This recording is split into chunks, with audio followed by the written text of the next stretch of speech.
Je veux rappeler aux villes là, que les marges de manœuvre sont pas infinies. Les villes, en moyenne, payent leurs employés 30 de plus que nos employés pour les mêmes postes. Je ne crois pas que c'est au gouvernement du Québec et aux contribuables du Québec de payer pour 100 d'un déficit de plus de 2 milliards dans le Grand Montréal. Il n'y a jamais personne qui questionne le fait que le gouvernement continue de développer des autoroutes, développer des routes, entretenir nos routes. Mais quand on se tourne vers le transport collectif, là, soudainement, là, ça, c'est un puits sans fond. Alors, si on se fie à la ministre des Transports, Geneviève Guilbeault, et au premier ministre Legault, les villes devront en faire beaucoup plus pour combler le déficit de 2,5 milliards de dollars des sociétés de transport. Et la semaine dernière, Québec annonçait son intention quand même d'absorber 20 du déficit des sociétés de transport pour les prochaines années. C'est quand même très élevé, ces 2,5 milliards de dollars. Et la grande région de Montréal craint de devoir réduire radicalement l'offre de services. Alors, c'est un rapport dévoilé hier par mon collègue Alexandre Duval qui évoque la fin du métro à 23 heures, des mises à pied dans les réseaux de transport, moins d'autobus, des trajets abolis. Par exemple, la fin de semaine, ce serait le métro à 9 heures le matin. Ça, c'est l'exemple pour Montréal. Mais si le métro qui va à Longueuil et à Laval commence à 9 heures le samedi matin, ça peut créer des problèmes. Alors, on est vraiment dans une partie de bras de fer. La négociation, ça s'entend, c'est assez houleux. Mon invité, le maire de Laval, Stéphane Boyer. Bonsoir, Monsieur le maire. Bienvenue à l'émission. Bonsoir, merci. Merci de réagir quand même presque à chaud à ça. Parce que, est-ce que vous voyez, vous, couper des heures, de fermer le métro à 23 heures à Laval, de couper des lignes d'autobus, de mettre à pied 125 employés parce que vous avez un déficit à éponger? Bien, je pense qu'il n'y a aucun maire ou mairesse qui souhaite réduire l'offre de transport en commun et certainement pas dans le Grand Montréal. Je pense que ce qui est peut-être important de rappeler aux gens pour comprendre la situation, c'est qu'avec la pandémie, le télétravail, il y a un peu moins de personnes dans les autobus, donc il y a moins de revenus autonomes. L'inflation fait son œuvre aussi sur les coûts de construction, les coûts d'entretien, sur les salaires, ce qui fait qu'aujourd'hui, on a un déficit à combler. Puis, traditionnellement, le déficit était partagé moitié-moitié entre les municipalités et le gouvernement du Québec. Puis aujourd'hui, on a un des deux parents qui dit « Moi, je ne veux plus payer de pension alimentaire. C'est à vous, les villes, de vous en occuper. Faites votre travail, trouvez des économies, mais nous, on n'assumera plus la facture. » Donc, c'est l'avenir du transport en commun qui, selon moi, est en jeu en ce moment. Mais c'est gravissime parce que l'exemple de la pension alimentaire est intéressant parce que si l'autre conjoint ne paye pas, on peut aller devant un tribunal puis l'obliger à payer. Et on peut saisir, mais si on ne peut pas faire ça avec le gouvernement qui s'entêterait à maintenir son taux d'absorption de la dette à 20 là, de ça. Et la ministre, puis vous avez entendu M. Legault, c'est un argument qu'il utilise depuis des mois, les villes payent leurs employés de 30 de plus. Vous me direz si c'est le cas à Laval. Et aussi, elle dit qu'il y a plusieurs autres moyens. Il n'y a pas besoin d'économiser en coupant. Ce n'est pas nécessaire de couper le métro si on pour économiser. Il y a d'autres moyens. Qu'est-ce que vous en dites? Moi, je trouve ça dommage parce que je trouve que c'est des belles lignes de communication, mais je trouve que c'est de couper les coins ronds et c'est de ne pas contribuer à élever le débat. Évidemment, il faut trouver des pistes d'optimisation. Il faut rendre nos services de transport en commun les plus efficients possibles. Ce travail-là, on le fait. Il y a plusieurs millions d'économies qui ont été générées dans les 2 dernières années. Mais évidemment, on ne peut pas penser résorber un déficit de 400 millions de dollars sans avoir un impact.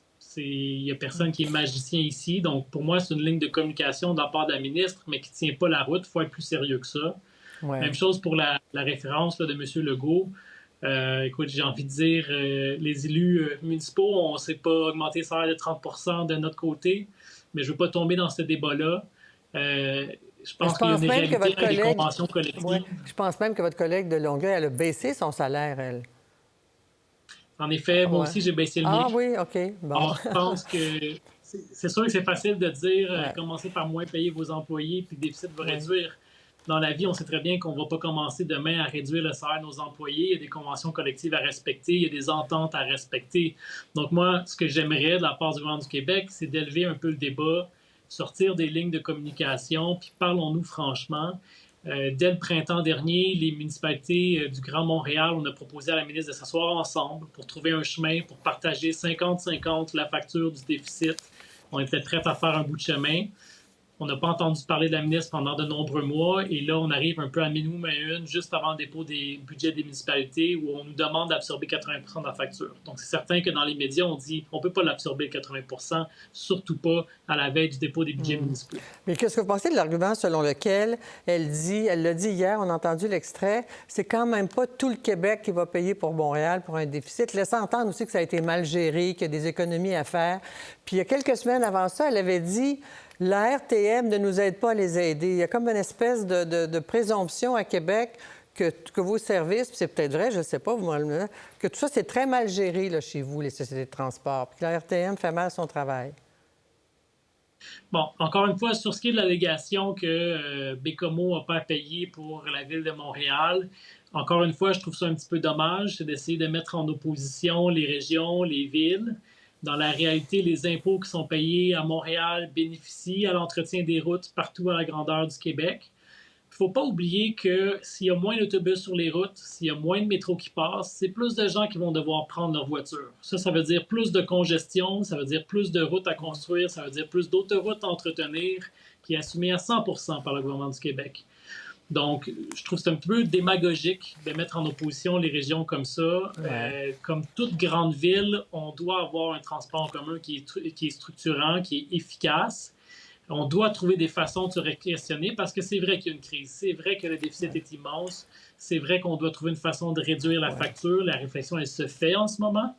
Mais on ne peut pas du jour au lendemain, en quelques semaines seulement, faire disparaître ce déficit-là. Puis on ne peut pas non plus remettre le singe sur les épaules des municipalités entièrement. Nous, on est prêts à contribuer à la hauteur de nos moyens au déficit. Mais surtout aussi que quand on parle du troisième lien, on ne se pose pas ces questions-là.